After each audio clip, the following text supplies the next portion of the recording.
Hra menom život. Každý z nás má niekedy situácie, kedy má smutok, hnev, pýchu, strach, kedy nevieme, ako ďalej ísť životom a smútime za tým, čo bolo, nevidiac budúcnosť, akú máme pred sebou. Otázkou je, čo ďalej. Nevať sa, robiť chyby, ktoré nechceme, potom toho ľutovať budeme.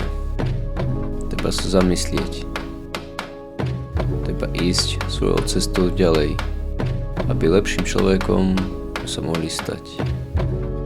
Treba veľa premýšľať, konať a hlavne nestrácať vieru samého seba. O tom to je. O láske, dôvere, pokoji a hrdosti v sebe samom.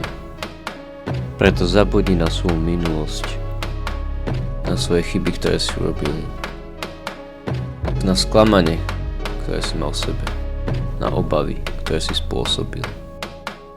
A nenechaj sa stresom poraziť. Vyber si cestu, akú chceš. Ja som si svoju cestu vybral. A to je vzdelávanie sa, aby som bol múdrejším človekom. Cvičím, aby pevnú vôľu som mal. Raduj sa zo života. Veď život je taký krátky. Ja už som sa rozhodol, akou cestou pôjdem, akým budem.